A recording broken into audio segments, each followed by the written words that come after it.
Gentlemen, it is time to finally learn how to actually move in this game. Guys, it doesn't matter which class you're playing, there's one thing that they all have in common. They all move with keyboard and mouse. Guys, we're gonna use this pull in front of us right now to hopefully demonstrate all the things I'm going to show you in this video. So let's go. What do we got here? We got 3 gnolls in a camp and they're linked. That means that so long as we keep one of them in combat, the other 2 will keep chasing us down.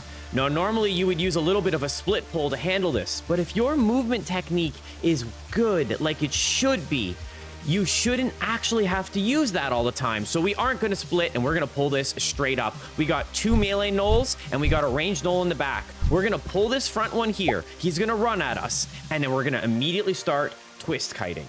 In the background, this scout will get a couple shots off, no big deal. And the melee mob over here, he's gonna take so long to catch up to us. By the time he does, this mob's gonna be almost dead. Let's see it right off the bat. We're into the fight. Boom, we pull him out. Out comes this gnoll around the side. It's a little bit unfortunate the way he runs around that thing, but it's fine. You can see we're kiting it out. The range mob is now out of range. We're twist kiting. We're doing huge damage. This mob gets close, bam, we hit him with the stun. And we're back on this mob here. We're just crushing him. We're crushing him. The range mob maybe got 1 extra shot off here, and we already got this guy at 8 health. And at this point, we could try to go for the kill. But now, as long as we just keep twist kiting, you're going to see that now they will evade. And we're done.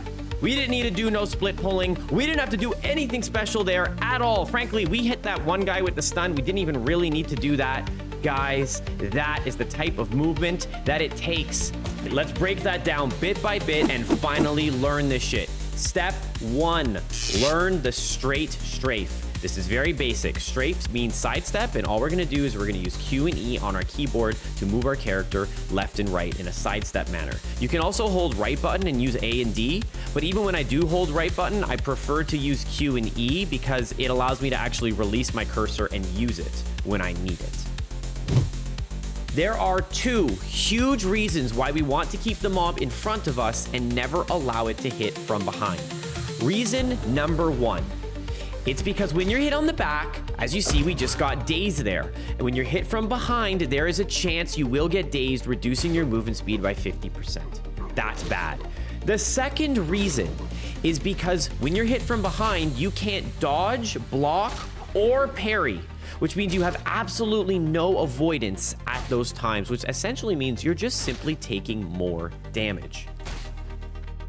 And of course, if you're actually trying to kill the mob, you generally need to try to keep it in front of you for the majority of your attacks to land. But we keep talking about this in front of you and behind you scenario.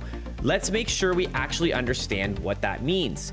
Most players mistakenly think that in front of you is like this cone in front of you, and then behind you is like a similar cone behind you.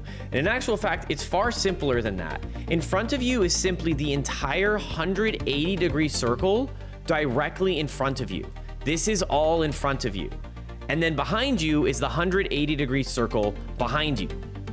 It's as simple as that. Any abilities that come in from this direction are going to be behind you, and any abilities that come in from this direction are going to be in front of you. Keeping the mobs in front of us is generally the entire goal of all of the movement techniques we learn here.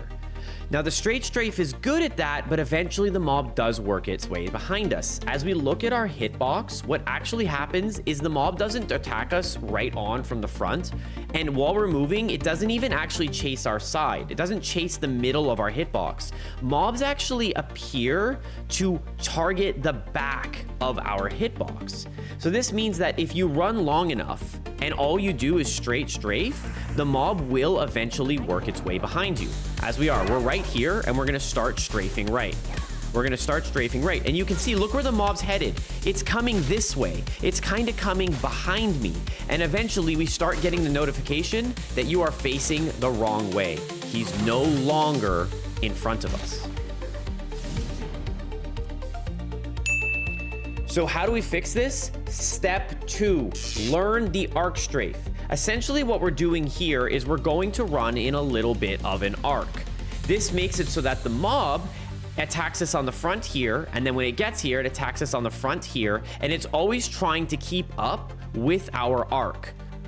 To do this, we're gonna do our usual Q and E strafing, but now we're gonna start actually holding our mouse button, and as we're running, we're going to spacebar and use our mouse to turn slightly to the mob.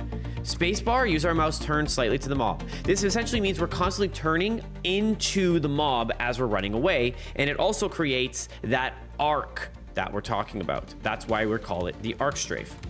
Let's see how this works. We walk up and we pull the coyote. We're strafing, We jump and we turn towards him. We jump and we turn towards him.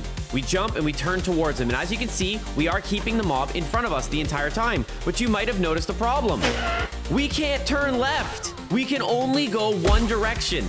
Because if we were to turn left, the mob would start hitting us from behind. So now we've got this issue where all these mobs are aggroed because we couldn't change directions.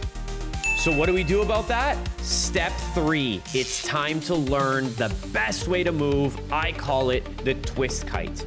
Essentially what we're going to do is we're going to strafe, then we're going to jump, and instead of just turning a little bit like this, we're going to turn an entire 180 degrees. Then we're going to reverse our strafe, and we're going to turn 180 degrees. And as you can see, using this method, I can walk myself down the road while still having 100% movement speed, while also being able to change my direction. Essentially, this is very similar to the twist kite, or to the arc kite, in that you're moving in an arc, except now it's miniaturized. We can arc a little this way, and then we arc back a little this way, and then we arc a little this way, and we arc back a little this way. This is also much, much better because as we were talking about before, the mob is generally always trying to target like the back of our hitbox here. And so as we're arcing, we're actually moving the back of our hitbox from here, and then we arc and we spin this way, and then our hitbox moves to over here. Guys, let me show you the power of this. Watch this. We're gonna walk up and we're gonna pull this null right here. He then socialed his friend. So look, his friend is running at us, but we don't need some big long CC for him. The CC is simply that the dude can't catch us. He socialed, so he's gonna keep chasing us forever. But look at this, that other mob still hasn't hit us yet because we're using our twist kite to just keep moving away from the mob who's in the front of us. Now, unfortunately, oh my gosh, I can't believe how much that guy avoided all of our attacks. But as you can see, that second mob didn't hit us once on our way out. Then we're able to just OP pally heal and finish this mob up now on our own. Check this out. Watch this. We're gonna run through this whole camp. We don't wanna bother going around. We do a little bit of a twist kite this way. Hey, let's pull this mob here for no reason too. We'll twist kite this way, twist kite that way, and we're just twist kiting. We're never going to get tased. We pull that one melee guy right there. We're facing this guy now. Now we're facing this guy. Now we're gonna twist kite this way. Careful, get this guy in front of us, and we're twist kiting. And we're twist kiting. We got like half the freaking zone on us, but we are not going to get dazed. We're not going to miss all of our chances to dodge and parry. We even pulled this bird, and we're just going to keep twist kiting. Guys, next video, we're sending more advanced movement tricks like tree kiting, cliff kiting, Z kiting, so please subscribe if you want to learn that. Click here for more twist kite. Click down here for more how-to shit. Gentlemen, thank you